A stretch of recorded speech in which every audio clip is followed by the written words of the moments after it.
দেখছেন রায়গঞ্জের ছবি। রায়গঞ্জে সাফাই কর্মীরা রায়গঞ্জ শহরে ময়লা আবর্জনা সাফাই করছেন 3 দিন পর সাফাই কেন? আবর্জনার স্তূপ হয়ে গেছিল রায়গঞ্জ শহরের ওপরে রাস্তায়। অবশেষে বিধায়কের হস্তক্ষেপে কাটলো জট। কি জট ছিল? সরাসরি চলে যাব মুক্তার কাছে। মুক্তা, রায়গঞ্জের মতো গুরুত্বপূর্ণ শহর, সেখানে এরকম 3 দিন ধরে আবর্জনা পড়ে থাকলো, মানে তো ভয়ঙ্কর অবস্থা। কেন?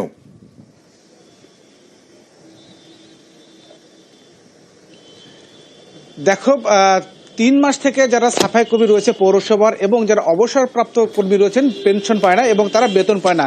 এই 3 মাসের মধ্যে বারংবার কিন্তু পৌরসভাকে জানানো হয়েছে তাদের বেতন দেওয়ার জন্য। কিন্তু সবচেয়ে বড় বিষয় যে যারা সাফাই কর্মী কাজ করে তারা যদি কোথাও মুদিখানা বাজার যদি বাকিতে দিতে যায়, সেখানেও তারা সেই মুদিখানা বাজার পাচ্ছে না, কারণ তো তাদের বক্তব্য ঠিকঠাক তারা বেতন টাকা দিতে পারে না।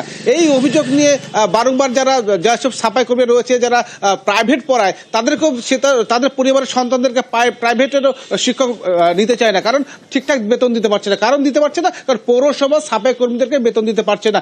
এই বারংবার অভিযোগ করার সত্ত্বেও কিন্তু লাভ হয়নি। 3 দিন কিন্তু কর্মবিরতি ছিলেন সাফাই কর্মীদের। তার ফলে কিন্তু গোটা পৌরসভা 27টি ওয়ার্ডে বিভিন্ন তারপরে কি করে সমস্যার সমাধান হলো? বিভিন্ন নোংরা আবর্জনা জমে যায়। তারপরে রায়গঞ্জের বিধায়ক কৃষ্ণ কল্যাণী হস্তক্ষেপে আজকে বৈঠক ডাকে এবং তাদেরকে নিয়ে বসেন পৌরসভাতেই। বসার পর আশ্বাস দেয় যে 15 তারিখে তাদেরকে টাকা মিটিয়ে দেওয়া হবে। সেই আশ্বাসে কিন্তু আজকে তারা পুনরায় আবার সে কাজে লাগে সাফাই কর্মী। ওকে, 15 তারিখের মধ্যে তারা টাকা পেয়ে যাবেন, কৃষ্ণ কল্যাণীর আশ্বাস। নিশ্চয়ই তাদের ভরসা আছে, তারা আবার কাজ শুরু করেছেন। আর এই সাফাই কর্মীরা, তাদের ইউনিয়নের লোকেরা, বিধায়ক, তারা কি বলছেন দেখুন।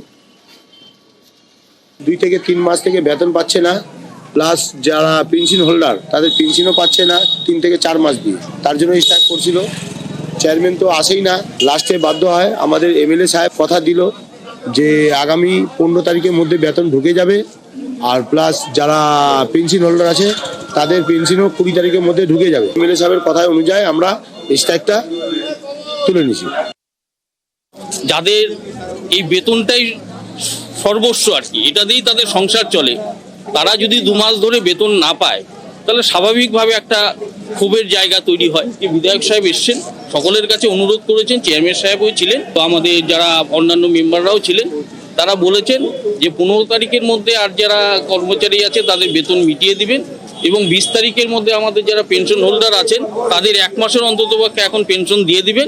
এই আশ্বাসের ভিত্তিতে কর্মচারীরা সকলেই এখন কাজে যোগদান করেছে। তাদের বেতনের পাওনা টাকা তাদের নিশ্চয়ই তাদের অধিকার, তাদের হক, তাদের ন্যায্য দাবি, কিন্তু কাজ বন্ধ করে কখনো নয়। আমাদের বেতন দেওয়ার যে প্রক্রিয়া তা আমরা 20 তারিখের মধ্যে সম্পন্ন করব। 15 তারিখের মধ্যে জানুয়ারির বেতনও ক্লিয়ার করব। আর পেনশনার যারা পেনশন পায় তাদের জন্য আমাদের এফও ইও এখানে এসছেন, ওনারাও চেষ্টা করছেন কিভাবে এই পেনশনের টাকাটাকেও দেওয়া যায়, তার জন্য আমরা চেষ্টা করছি। কাজ বন্ধ করে কোনো রকম ভাবে কোনো আন্দোলন করা যাবে না। তাতে সাধারণ মানুষদের অনেক কষ্ট পেতে হচ্ছে।